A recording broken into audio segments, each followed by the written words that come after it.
Oh, honey, pull up a chair and let me tell you a story that's been weighing on my heart for longer than I care to admit. It starts on a crisp fall morning back in '68 when the world felt like it was crumbling right under my feet. I was just a young bride, barely 25, sitting on the porch of our little shotgun house in rural Ohio, waiting for word from Vietnam. The radio was blaring some somber tune about boys coming home in boxes, and I clutched that faded photo of my Tommy, my high school sweetheart turned soldier, like it was the only thing keeping me tethered to sanity. Then the telegram came, regret to inform you, it said, cold as a winter wind. Tommy was gone just like that, leaving me with a baby on the way and a hole in my chest that no amount of praying could fill. I reckon that's the kind of heartbreak that changes a gal forever, makes you question if the good Lord's got a plan or if life's just one big cruel joke. But darling, that's where my tale truly begins, winding back through the dust and dreams of my 80-some years in this great big country of ours. I can still feel the chill of that day seeping into my bones, the way the maple leaves swirled like they were mocking me, red and angry against the gray sky. Neighbors started coming around with casseroles and condolences, their faces all pinched with pity, but I couldn't eat a bite. I sit there in the rocking chair Tommy built for me from scrap wood, staring at the empty spot on the mantel where his Purple Heart would have gone if he'd made it back. The baby kicked inside me, a little reminder that life don't stop for grief, but oh, how I wished it would. Folks said I was strong, a real American widow holding the fort, but truth be told, I was shattering like fine china dropped on a tile floor. Nights were the worst, lying awake listening to the wind howl through the cracks, wondering if I'd ever laugh again or if this ache would swallow me whole. I can still feel the chill of that day seeping into my bones, the way the maple leaves swirled like they were mocking me, red and angry against the gray sky. Neighbors started coming around with casseroles and condolences, their faces all pinched with pity, but I couldn't eat a bite. I'd sit there in the rocking chair Tommy built for me from scrap wood, staring at the empty spot on the mantel where his Purple Heart would have gone if he'd made it back. The baby kicked inside me, a little reminder that life don't stop for grief, but oh, how I wished it would. Folks said I was strong, a real American widow holding the fort, but truth be told, I was shattering like fine china dropped on a tile floor. Nights were the worst, lying awake listening to the wind howl through the cracks, wondering if I'd ever laugh again or if this ache would swallow me whole. That telegram wasn't just paper, it was the end of everything we dreamed up together. Tommy and I met at the county fair when we were knee-high to a grasshopper, showering cotton candy and riding the Ferris wheel till the stars came out. He was all freckles and mischief, promising to take me away from Elmwood someday, show me the lights of Cleveland or maybe even California. We married young right after he enlisted, thinking the war would be over quick like, just another chapter in our story. But Vietnam chewed him up and spit him out, leaving me to face the world alone with nothing but memories and a wedding ring that felt heavier than a millstone. I remember walking to the mailbox every day for months after, praying for a miracle letter saying it was all a mistake, but the silence was louder than any bomb. And it wasn't just Tommy's loss that hit me. It stirred up old ghosts I thought were buried deep. See, my family had its own scars from wars past, secrets that simmered under the surface like a pot about to boil over. But I'm getting ahead of myself, honey. Let me take you back further to the days before the heartaches piled up like cordwood, when life in our little corner of Ohio felt as solid and sweet as homemade molasses. I was born in the summer of '42, right smack in the heart of World War II, when the whole country was pulling together like threads in a quilt. Elmwood was this tiny farm town, fields stretching out forever under big blue skies, and our house was a weathered white clapboard number with a wraparound porch perfect for shelling peas on lazy afternoons. Mama was the rock of our world, keeping the home fires burning, while Daddy was off in Europe, dodging bullets and eating K-rations. She worked the victory garden like it was her mission from God, planting tomatoes and carrots till her hands were calloused and cracked. I'd toddle after her in the dirt, my sunbonnet flopping, asking a million questions about why the men had to go and fight. For freedom, sugar, she'd say, wiping sweat from her brow, so you can grow up in a land where folks like us can dream big. We rationed sugar and tires, but there was a spirit in the air, you know? Neighbors sharing what little they had, kids collecting scrap metal for the war effort, feeling like we were all part of something bigger than ourselves. My first real memories of V-Day in '45, the whole town erupted in joy like a firecracker on the 4th. Daddy came home a few weeks later, hitching a ride on a troop train, looking gaunt but smiling that crooked smile of his. I ran to him across the yard, my braids flying, and he scooped me up, smelling of tobacco in far-off places. "Missed you, pumpkin," he whispered, and I believed every word. We had a feast that night, ham from the smokehouse and Mama's famous rhubarb pie, and danced to Glenn Miller on the phonograph till our feet hurt. Jimmy, my big brother, was there too, all lanky and proud, already talking about joining up himself when he was old enough. Life felt invincible then, like America could whip any storm that came our way. But even in those shiny moments, there were cracks, little hints of troubles brewing. Daddy never spoke much about the war, but I'd catch him staring out the window at nothing, his pipe going cold in his hand. Mama had her quiet spells too, mending socks by lamplight with a faraway look. Whispers round town said some families had secrets, boys who didn't come back the same, or letters from sweethearts that got lost in the mail. Ours was tucked away tighter like a letter in a locked drawer, but it was there waiting to unravel years later. Still, as a kid, I didn't notice much beyond the joys. Swinging from the old oak tree, sneaking strawberries from the patch, and dreaming of the day I'd be grown and gone from Elmwood's dusty roads. School was a one-room affair down the lane where Miss Hargrove taught us all from ABCs to arithmetic, and we'd recite the Pledge of Allegiance every morning with hands over hearts. I loved reading those Nancy Drew books, imagining adventures beyond the cornfields. Summers meant county fairs with blue ribbon pies and tractor pulls. Winters brought snowmen and hot cocoa by the stove. Folks looked out for each other back then. No fancy gadgets, just good neighbors and faith to carry us through. I reckon that's where I learned my first lessons in resilience, watching Mama stretch a dollar till it screamed, or Daddy fixing the tractor with baling wire and prayer. As the 40s faded into the 50s, things eased up some. The war was over, but a shadow lingered like smoke after a bonfire. Jimmy got restless, talking about joining the service for the Korean thing, but Daddy talked him out of it, saying one war per family was plenty. I was blossoming into a teenager, all awkward limbs and big dreams, crushing on boys at the sock hops in the church basement. Tommy was one of them, with his Letterman jacket and easy grin, stealing kisses behind the bleachers after football games. We talked about forever even then, planning a life full of babies and barbecues, blind to the storms ahead. Little did I know, honey, that those early years were just the calm before a hurricane of heartaches. The secrets started peeking out when Jimmy went off to college on a partial scholarship, leaving me the baby of the family. Mama's health took a turn. Some say from the worry of the war years, and she confided in me one evening while we snapped green beans on the porch. Life ain't always fair, darling, she said, her voice soft as a whisper, but you hold on to the good, and it'll see you through. I didn't understand them, but those words stuck like burrs on wool. By the time the 60s rolled in, I was courting Tommy serious-like, and the world was changing fast. Vietnam was heating up on the news, and folks were protesting in the cities, but in Elmwood, we clung to our ways. Tommy enlisted thinking it'd be his duty, just like Daddy's, but deep down I feared it was the beginning of the end. And oh, how right I was. That telegram in '68 wasn't the first tragedy, but it cracked me open wide, letting all the old pains flood back. From losing kin in World War II to the family whispers that haunted us, it all came rushing in like a river after a dam breaks. Yet here I am, sitting in my rocking chair, 83 years young, telling this tale to whoever's listening. Heartbreak hooked me good, but it didn't break me, not entirely. There's more to share about the struggles that followed, the secrets that tore us apart before mending us stronger. Stick with me, sugar. The best parts are coming, full of tears and triumphs that prove the American spirit ain't just talk. It's the fire in our bellies that keeps us going. But even in those shining moments, there were cracks, little hints of troubles brewing.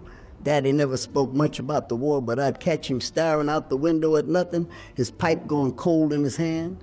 Mama had her quiet spells too, mending socks by lamplight with a faraway look.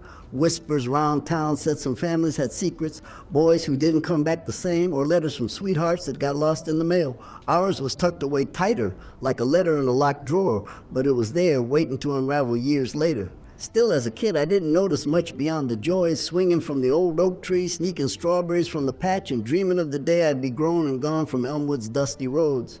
Growing up in Elmwood was like living in a postcard from the good old days, you know, the kind where the sun always seemed to shine a bit brighter and folks waved from their front porches without a care. Our farm sat on the edge of town, surrounded by rolling fields of corn that whispered in the breeze like they were telling secrets to the wind. Daddy, God rest his soul, taught me how to milk the cows before I could tie my shoes proper. He'd hoist me up on that three-legged stool, his rough hands guiding mine around Bessie's warm flank, and we'd laugh when the streams hit the pail with a tinny ring. That's the rhythm of life, Ellie, he'd say, calling me by my girlhood name. Steady and true no matter what storms roll in. Mornings like that made me feel safe, like nothing could touch us out there in the country. Mama was the heart of it all, a sturdy woman with flour-dusted aprons and a smile that could melt butter. She baked bread twice a week, the kitchen filling with that yeasty smell that drew us kids like moths to a flame. Jimmy and I would fight over the heel, the crustiest part warm and chewy, while she swatted us with a dish rag pretending to be stern. We all behaved for no seconds, she'd warn, but her eyes twinkled. Even with the war raging overseas, she kept our home glowing like a beacon. We'd listen to her sing old hymns while she canned peaches from the orchard, her voice soft and steady, carrying us through the rationing days when sugar was scarcer than hen's teeth. School started for me at 6, walking the mile to that little red schoolhouse with Jimmy holding my hand the first few weeks. Miss Hargrove was a wonder, strict as a nun but kind as pie. She'd ring the bell sharp at 8, and we'd file in, boys on one side, girls on the other, pledging allegiance to the flag with voices loud and proud. Lessons were simple: reading, writing, arithmetic, and a heap of history about how America was built on grit and gumption. I loved the stories of pioneers crossing the plains, facing blizzards and bandits, settling lands just like ours. Made me feel connected to something grand, like I was part of that same tough stock. This was the best, though, chasing each other around the pump house, playing hopscotch in the dirt till our knees were scraped raw. Jimmy was the king of kickball, always picking me for his team even when I was the littlest. We'd share apples from our lunch pails, talking about what we'd be when we grew up. He wanted to be a farmer like Daddy, maybe invent some contraption to make plowing easier. Me? I fancied being a teacher, standing up front sharing tales that lit up young eyes, or a nurse patching up the wounded like Clara Barton in the history books. Dreams were free back then, honey, no bills or worries to clip their wings. Dreams were free back then, honey, no bills or worries to clip their wings. Sundays were sacred, the whole family peeling into Daddy's old Ford pickup for the ride to First Baptist. The church was white, steepled and solid, sitting proud on the town square. Reverend Hayes preached fire and brimstone some days, but mostly it was about love and leaning on the Lord. We'd sing Amazing Grace till the rafters shook, my voice pipping up high above the rest. After services, there'd be potlucks in the basement, fried chicken, potato salad, and mama's ambrosia that had folks coming back for thirds. That's where I learned community, you know? Neighbors helping neighbors, sharing burdens like they were loaves of bread. If old Mr. Wilkins lost a calf to the wolves, half the town show up with tools to mend the fence. No asking, just doing. As the war dragged on, those gatherings took on a somber edge. We'd pray for the boys overseas, lighting candles for the fallen. Daddy wrote letters home from the front, sparse things full of, "I'm fine," and "tell the kids I love them." But when he returned in 45, it was like the sun broke through after a long rain. The whole town turned out for a welcome parade, kids waving flags, ladies in their Sunday best. He stepped off that bus looking like a ghost of himself, uniform hanging loose, but he hugged us fierce, tears mixing with our laughter. Jimmy pumped his hand like a grown man, and I clung to his leg, breathing in that unfamiliar scent of wool and war. Life settled into a rhythm after that, the 50s rolling in with shiny new hopes. Eisenhower was in the White House, promising peace and prosperity, and Elmwood bloomed like never before. Daddy expanded the farm, buying a tractor on time from the co-op, and we kids helped with the harvest, hauling shocks of corn till our backs ached. Summers meant swimming in Willow Creek, the water cool and clear, diving for shiny rocks that we'd string into necklaces. I'd lie on the bank with my best friend Sadie, gossiping about the older girls and their steady boys, wondering when it'd be our turn. Oh, the county fair was pure magic, held every August under tents that smelled of hay and popcorn. We'd hitch a ride with the Jensens, their truck loaded with jars of Mama's preserves, hoping for blue ribbons. I entered my first pie that year, a lopsided apple number that didn't win, but the judges smiled and said it had heart. Riding the merry-go-round with Jimmy, eating funnel cakes dusted with sugar till our faces were sticky, watching the fireworks explode over the midway like stars falling to earth. Tommy was there too, even as a kid, daredevil enough to win me a stuffed bear at the ring toss. For my future gal, he grinned, and I blushed red as the cotton candy in my hand. But beneath the fun, those family secrets simmered quiet-like. Mama and Daddy'd argue in hushed tones after we went to bed, words like promise and mistake floating through the walls. Jimmy once caught me eavesdropping and shushed me fierce. "Ain't our business, Ellie," he said, but his eyes were troubled. I didn't press, kids don't. Not when there's fishing holes to explore or bikes to race down the lane. We'd build forts in the hayloft, pretending we were explorers in the wilds, living the grown-up woes to the crows. By the time I hit 13, the world was open up wider. Rock and roll crackled over the radio, Elvis shaking his hips, making Mama fan herself and say, "Lord, have mercy." We'd dance in the kitchen, Jimmy teaching me the twist till Daddy hollered to quit stomping the floorboards. School dances started too. Awkward affairs in the gym with punch bowls and crepe paper streamers. Tommy asked me to the harvest hop, his palms sweaty as he handed me a daisy from the field. We jitterbugged clumsy, but it felt like flying, his arm round my waist like it belonged there. High school flew by in a blur of Friday night lights and studying for finals under the kitchen lamp. Elmwood High was small, everybody knowing everybody's business, but that's what made it home. I lettered in home ec, concealing dresses that turned heads at the prom, and Jimmy went out for basketball, scoring the winning basket against Milford that sent the town wild. Daddy beamed from the bleachers, prouder than if he'd won the war single-handed. Mama packed our lunches with notes tucked inside. Shine bright, my loves. Even then, resilience was woven in like thread in a quilt, fastened crop failures with shared suppers or bullies at school with a stiff upper lip. Yet the shadows lengthened as the 50s waned. Jimmy left for college in 58, Ohio State offering a scholarship that had us all crying and cheering. The house felt empty without his laugh, and Mama took to baking more, like it filled the quiet. Daddy worked longer hours, worry lines etching his brow over farm prices dropping.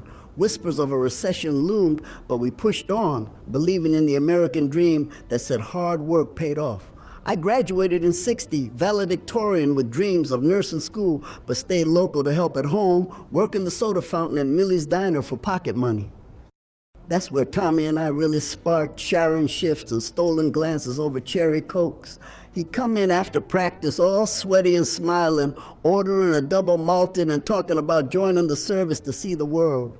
We'll marry first, Ellie, he promised, sliding a ring from his pocket, simple gold band that cost him months of savings. I said yes without a second thought, visions of a white dress and a life together dancing in my head. Little did we know, the 60s were fixing to test us like never before, with wars and woes that'd shake our foundations loose.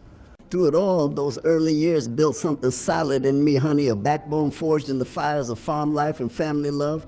Elmwood taught me that joy comes in small packages, a neighbor's wave, a perfect harvest moon, the warmth of kin round the table. Sure, there were hints of heartaches ahead, secrets waiting to spill like beans from a tip pot.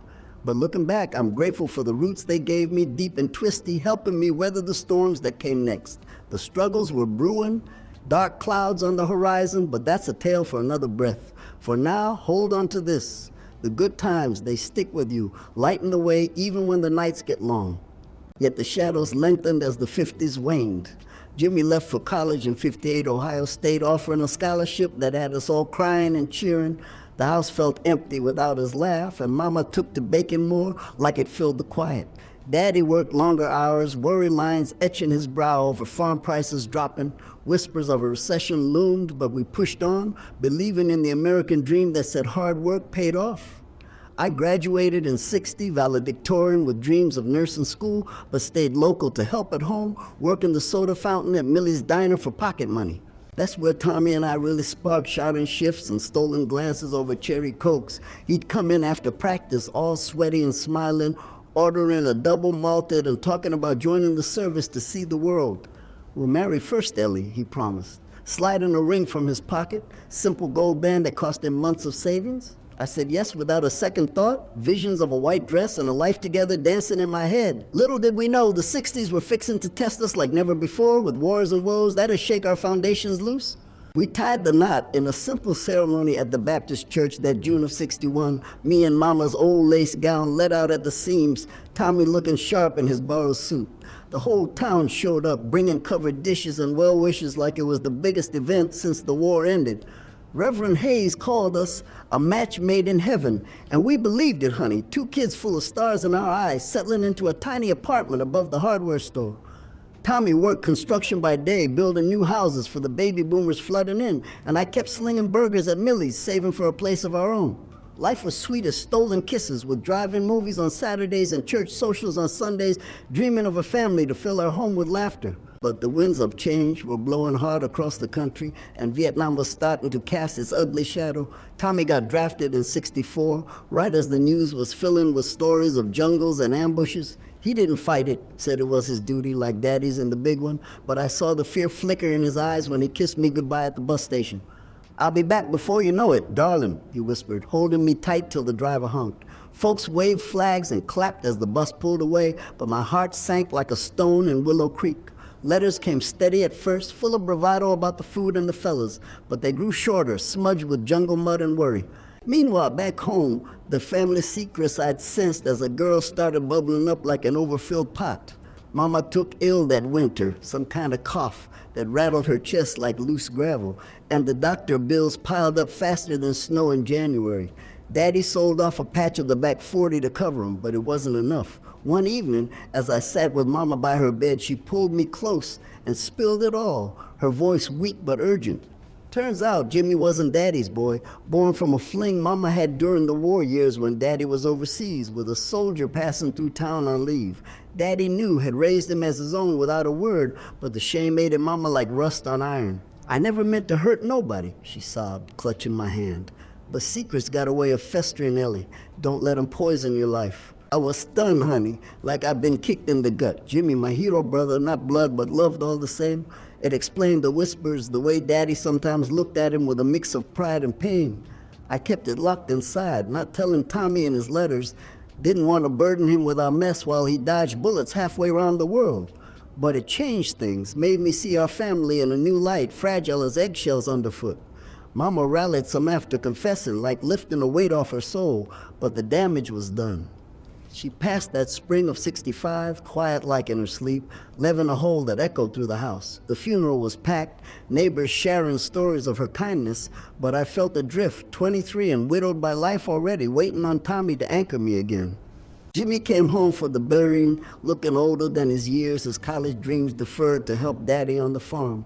We didn't speak of Mama's revelation, not then, but it hung between us like fog on the fields. He threw himself into work, marrying his sweetheart Betty quick-like, starting a family to fill the empty rooms. I moved back in with Daddy temporarily, helping with chores and trying to keep my spirits up with letters from Tommy that now spoke of friends lost to booby traps and the endless rain. The country was tearing itself apart too, protests in the cities, race riots making headlines, the whole American fabric fraying at the edges. Elmwood stayed quiet, but we felt it, the unease seeping in like damp through the walls. Then came the telegram in 68, shattering what was left of my world. Tommy going in the rice paddy ambush, his last letter talking about coming home for Christmas. I collapsed right there on the kitchen floor, Daddy kneeling beside me, his war-hardened hands the only thing keeping me from falling apart. Pregnant with our first little Sarah, who I'd named after Tommy's mama, I faced the darkest days of my life. Morning sickness mixed with grief, nights spent crying into the pillow so Sarah wouldn't feel my sobs through the womb. Neighbors brought meals, the church prayed, but nothing filled the void. Jimmy tried to step up, offering to fix the crib Tommy'd started, but his own marriage was straining under the weight of unspoken truths. Mama's secret now is burdened too. Giving birth that December was a blur of pain and purpose. Sarah came squalling into the world on a snowy night, her tiny fists waving like she was fighting the cold already. Holding her made me think of Mama, how she cradled me through ration stamps and air raids. "You're my little warrior," I whispered, kissing her forehead, vowing to be strong for her sake. But the struggles didn't let up, they piled on like storm clouds. Daddy had a heart spell the following summer, Doc saying it was stress from losing Mama and the farm's money woes. We lost half the herd to a blight that year, crops withering under a drought that parched the earth to dust. Jimmy and Betty fought something fierce. Turns out he couldn't shake the doubt about his parentage, accusing her of hiding things too, and they split, leaving him a single dad to their boy, little Timmy, just 2 years old. The real gut punch came in 72, when Jimmy got the call about our Uncle Ray, Daddy's brother who'd fought in World War II with him. Ray had been living rough out west, a drifter haunted by the Pacific Theater, and he showed up on our doorstep one stormy night, drunk and broken, confessing more layers to the family mess. Turns out, the soldier Mama loved during the war, it was Ray, Daddy's own kin, a one-night mistake born of loneliness that led to Jimmy. Daddy'd known all along, forgiven but never forgotten, which explained his distant spells. Ray sobbed it out, begging forgiveness before passing out on the couch. Jimmy, hearing it fresh, exploded, fists flying at Ray, words cutting deeper than knives. "You ruined us," he yelled, and I pulled Sarah away, shielding her ears from the rage. I took Sarah and moved into town, renting a room above the library to be near work, where Tress and that Millie's paid the bills, but barely. Tips dried up as folks tightened their belts with inflation beaten. The late 60s turned into the 70s, and Vietnam dragged on, taking more boys from Elmwood. Protests reached even our quiet streets, with hippies hitchhiking through and preaching peace, making me wonder if Tommy died for nothing. I joined a support group for war widows at the VFW hall, sharing stories over coffee, finding solace in the shared sorrow. But inside, doubt gnawed at me. Was I enough for Sarah? Could I keep the family secrets from poisoning her too? That night fractured us further. Daddy, recovering from his spell, confronted Ray at dawn, the two brothers hashing out decades of buried pain under the barn eaves. I mediated as best I could, but the wounds reopened like old scars in the salt. Jimmy took Timmy and left for a spell, working odd jobs in Cleveland, sending money but no letters. I raised Sarah alone, juggling shifts and story time at the library, teaching her to read early so she'd have wings to fly beyond Elmwood's limits. But the loneliness crept in, nights when I'd rock her to sleep and whisper Tommy's stories, wondering if resilience was just a fancy word for surviving on scraps. By the late 70s, the country was reeling from Watergate and oil embargoes, gas lines stretching longer than church pews. Elmwood felt the pinch, farms foreclosing, factories shutting down in nearby towns. I scrimped every penny, buying Sarah's clothes from the church bazaar, but pride kept me going. Then Sarah got sick, scarlet fever that scared me half to death, running a fever that wouldn't break. Doc bills stacked up again, and I pawned Mama's brooch, the one from her wedding day, to cover it. Lying beside her in that hospital bed, watching her little chest rise and fall, I prayed harder than I ever had, bargaining with the Lord for her life. She pulled through, thank heaven, but it left me hollow, questioning why the good ones suffer while the world spins on. The 80s hit like a freight train, with Reagan talking big about mourning in America. But for us little folks, it was the recession that bit deepest. 82 saw farm prices crash harder than a dropped hoe, and Daddy lost the homestead, foreclosed after years of borrowing against bad harvests. He moved in with me and Sarah, a shadow of the man who taught me to plow straight rows. Jimmy came crawling back too, marriage in ruins and Timmy needing stability, but the secret hung heavy, breeding resentment like weeds in a garden. We'd sit round the supper table, me, Sarah, now 10 and full of questions, Daddy quiet with his coffee, Jimmy nursing a beer, tiptoeing round the truth till it festered. Work dried up at Millie's when the diner closed, folks eating less to make ends meet. I took sewing jobs, mending curtains and hams for neighbors, fingers bleeding from the needle by lamplight. Sarah started school bright as a button, but bullied for our poor relations, kids whispering about the family drama that leaked out. One day she came home crying, asking why Uncle Jimmy looked nothing like Grandpa, and I had to hold her while the lies crumbled. I told her gentle like about love and mistakes, hoping it'd teach forgiveness over hate. But inside, I was raging at Ray for stirring the pot, at Mama for hiding it, at the wars that stole our men and left us picking up pieces. Lowest point came in '84 when Daddy passed sudden from another heart attack, shovel in hand, trying to plant a garden in our postage stamp yard. Burying him beside Mama broke something in me, standing at the grave with Sarah clinging to my skirt, Jimmy standing stiff and silent. The farm was gone, our roots severed, and I wondered if we'd ever heal. Bills mounted, and I faced eviction, walking to the food bank with head high but heart low. That's when the tragedies peaked. Jimmy lost his job at the mill to the recession, turning to the bottle for comfort, leaving Timmy with me more often. Family secrets spilled wider, town gossips clucking like hens, isolating us further. Yet through the mire flickers of grit showed, I'd gather the kids for Bible stories, reminding them of Job's trials and how faith turns ashes to beauty. Neighbors slipped groceries on the porch, anonymous-like, echoing the community spirit from my youth. Sarah drew pictures of us as superheroes, fighting dragons named Sadness and Money Worries. Jimmy sobered up some, apologizing for the lost years, and we started talking real about forgiveness, about how blood don't make family, love does. The struggles had beaten us bloody, honey, from World War II ghosts to Vietnam graves, hidden affairs to recession ruins, but they hadn't buried us yet. Resilience whispered in the dark hours, saying dawn was coming if we just hold on a little longer.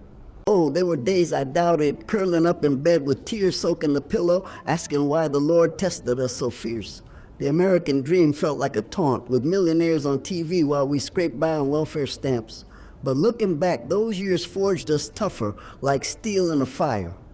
The secrets out in the open lost their sting, and the losses taught us to cherish the living. Sarah grew sassy and strong. Jimmy found steady work driving truck, and I kept sewing, stitch by stitch, mending more than cloth. The heartaches built a bridge to hope, leading us toward resolution we couldn't see coming. But that's the next chapter, sugar, turning the tide when the world seemed set against us.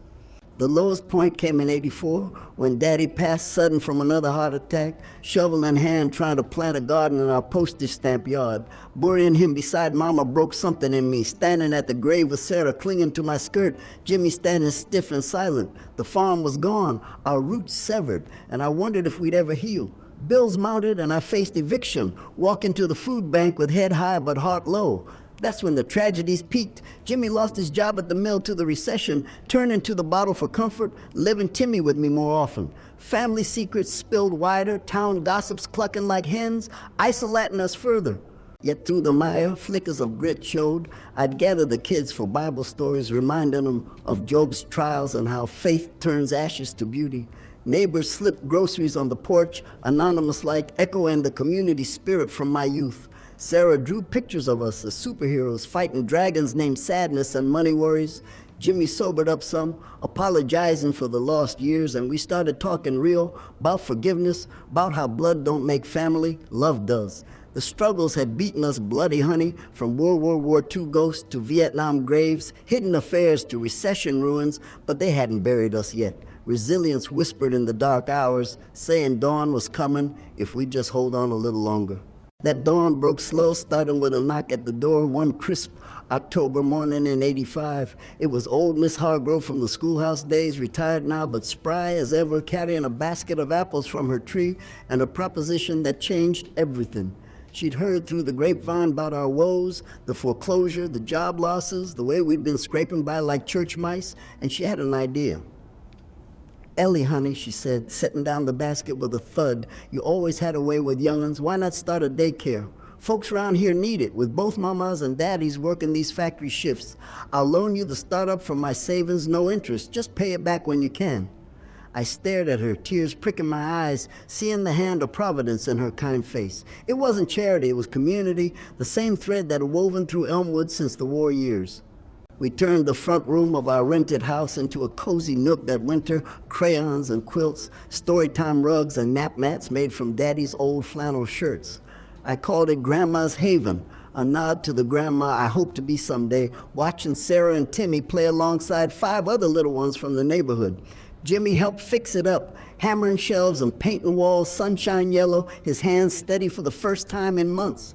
Feels good to build something that lasts, he muttered, wiping sweat from his brow, and I knew he meant more than wood and nails. Word spread quick, moms dropping off kids with grateful hugs, paying what they could in cash or canned goods. By spring, we were breaking even, and that little victory lit a fire under us all. Sarah thrived there too, helping with the toddlers like a mini-me, her laughter filling the house again. She'd organize games of tag in the yard, teaching them songs Mama used to sing, turning our patched-together home into a haven of hope. Jimmy landed a gig driving delivery for the co-op, steady pay that let him buy Timmy new shoes without counting pennies. Evenings, we'd sit on the porch, sipping lemonade, talking about the day's wins.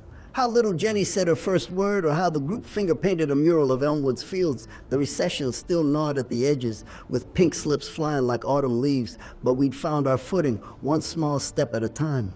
It reminded me of those victory gardens during World War II, planting seeds in tough soil and trusting they'd grow. As the '80s wore on, more pieces fell into place like a puzzle the Lord had been patient with. Ray, that wayward uncle who'd stirred the family pot back in '72, sobered up out west and wrote a letter in '87 full of regrets and a promise to make amends.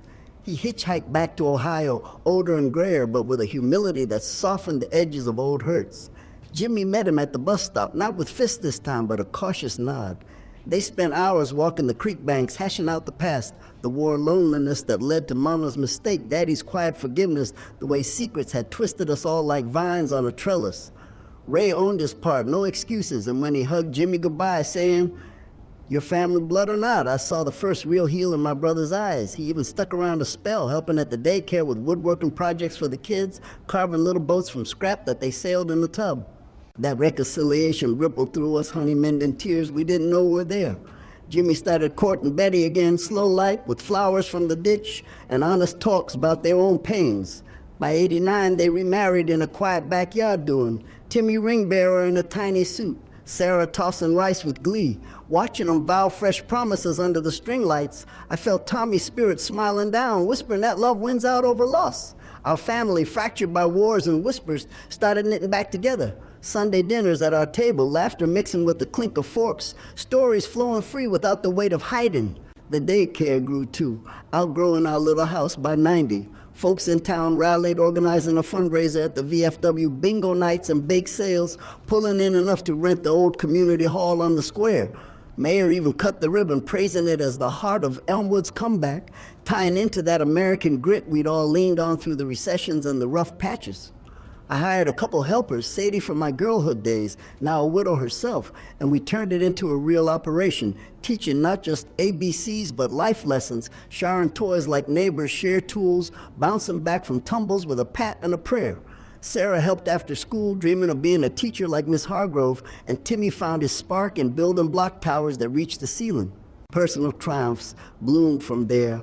Quiet victories that prove resilience ain't just surviving, it's thriving. In 92, with the economy picking up under Bush, I saved enough to buy a modest bungalow on the edge of town, complete with a big yard for the kids to run wild. No mortgage hanging over my head, just paid in full from years of stitching and smiling through shifts.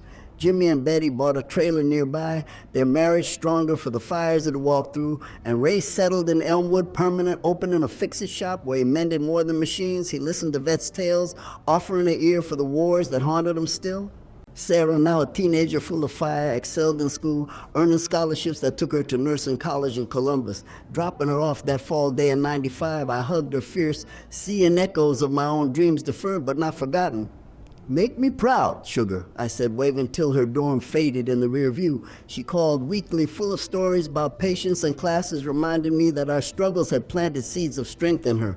Jimmy's boy, Timmy, followed suit, joining the Army Reserves, but promising no far-off fights, just local duty to give back. The family secrets, once a poison, became our story of grace, shared round campfires to teach the youngest about forgiveness and the ties that bind tighter than blood. Through it all, the community spirit, that unbreakable American thread from World War II rationing to Vietnam vigils, held us up.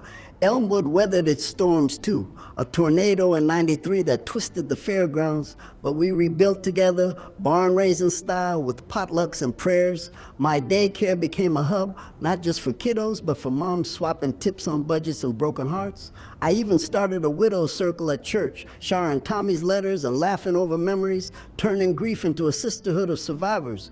Folks said I was the glue, but truth be told, it was all of us leaning on each other like cornstalks in the wind, standing tall because we stood as one. By the time the 90s rolled into the new millennium, our little family turned the corner full. Jimmy retired from trucking with a pension. Betty and him dote on grandbabies. Timmy's twins, Sarah's boy from her marrying a doctor fella.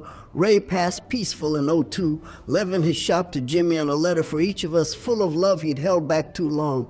I handed over the daycare reins to a young couple in '05, watching from my rocking chair as new laughter filled the hall. 83 now, with aches in my joints and stories in my soul, I look back on those resolutions not as luck, but as the payoff for holding on when the world said quit. The American spirit. It's real, honey, forged in the factories of the 40s, tested in the jungles of the 60s, tempered in the rust belts of the 80s. We lost so much. Daddy and Mama to time and trials, Tommy to a war that shouldn't have been, secrets that scarred us deep. But we gained too, bonds reforged, dreams realized, a legacy of love that outshines the pains. Resilience ain't flashy, it's the quiet choice to rise each morning, plant your feet and face the sun. And that's what carried us through from heartbreak to hope, proving that in this great land, folks like us can always find our way home. By the time the 90s rolled into the new millennium, our little family turned the corner full. Jimmy retired from trucking with a pension. Betty and him dote on grandbabies. Timmy's twins, Sarah's boy from her marrying a doctor fella. Ray passed peaceful in '02, leaving his shop to Jimmy and a letter for each of us full of love he'd held back too long. I handed over the daycare reins to a young couple in '05, watching from my rocking chair as new laughter filled the hall. 83 now, with aches in my joints and stories in my soul. I look back on those resolutions not as luck, but as the payoff for holding on when the world said quit. The American spirit, it's real, honey. Forged in the factories of the 40s, tested in the jungles of the 60s, tempered in the rust belts of the 80s. We lost so much. Daddy and Mama to time and trials, Tommy to a war that shouldn't have been, secrets that scarred us deep.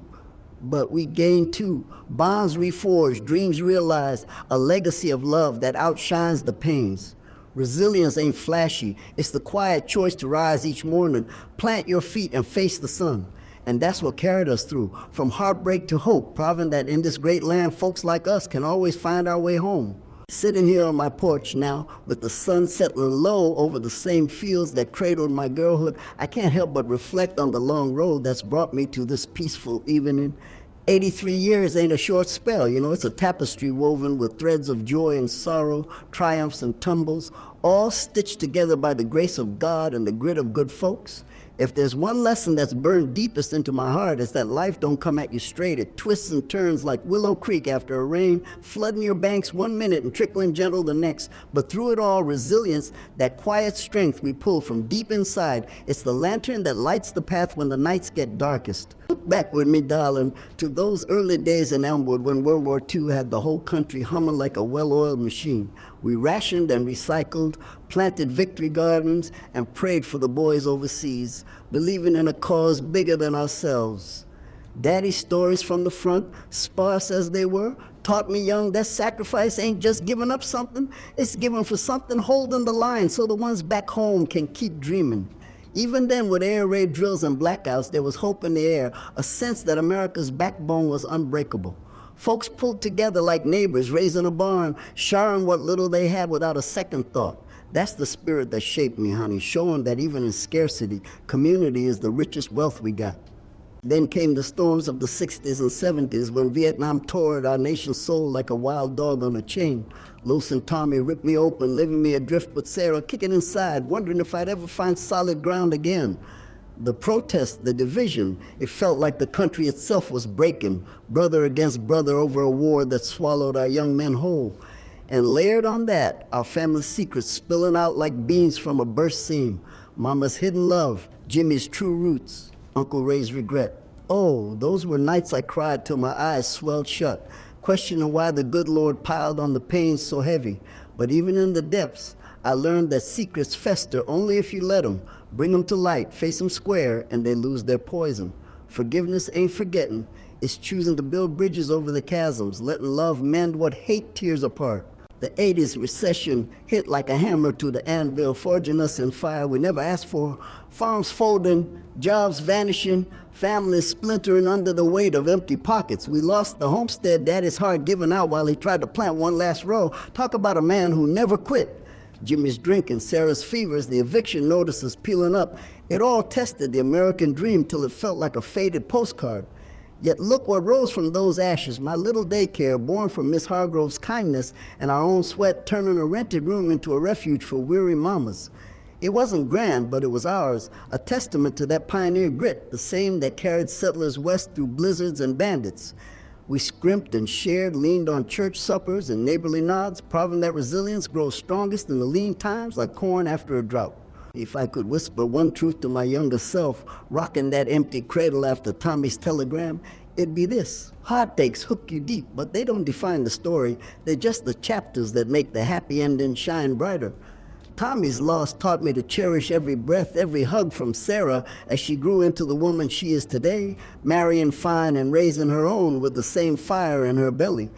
Jimmy's path, twisted by doubts that weren't his fault, led him to a marriage renewed and grandkids that call me Nana with sticky fingers and big grins. Even Ray's wandering ways circled back to redemption, his fix-it shop, a place where old vets could unload their burdens without judgment. Life's tragedies, wars that steal our heroes, secrets that scar our kin, recessions that strip our security. They build walls, sure, but resilience hands you the hammer to tear them down. And all the joys that peppered through like fireflies in a summer jar, remembering county fairs with funnel cakes and Ferris wheels swinging from the oak tree till my palms blistered, Mama's rhubarb pie warm from the oven. Those moments weren't accidents, they were the glue holding us when the gales blew fierce.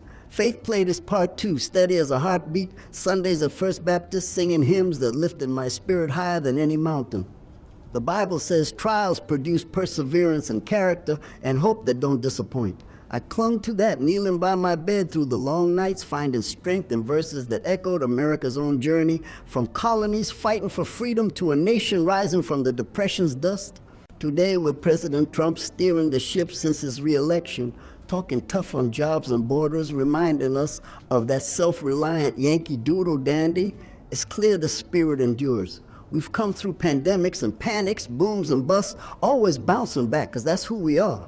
Everyday heroes in flannel shirts and work boots, plowing ahead no matter the mud. My grandbabies ask me sometimes, Nana, how'd you do it all? And I tell them straight, one day at a time, with a heap of prayer, a dash of stubbornness, and a whole lot of love from folks who got your back. That's the hopeful thread running through my tail from whoa, whoa, whoa, whoa, whoa, whoa, whoa, whoa, whoa, whoa, whoa, whoa, whoa, whoa, whoa, whoa, whoa, whoa. Now, as I rock here watching the fireflies dance just like I did as a girl, I'm filled with a quiet gratitude that warms me deeper than any quilt.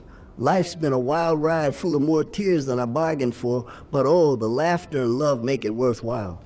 To you listening on this YouTube channel, wherever you are in this big, beautiful country, I say hold on to your stories, the heartbreaks and the healings alike. They're what make us human, what tie us to the generations before and the ones coming after. If my rambling touched your heart, do me a favor, sugar, share it with a friend who's walking a tough road, or drop a comment below about your own grandma's wisdom or a time you bounced back stronger. Let's keep the conversation going, spread that resilience far and wide, because in Sharon we all find a little more hope. Y'all take care now, and remember, the sun always comes up after the storm.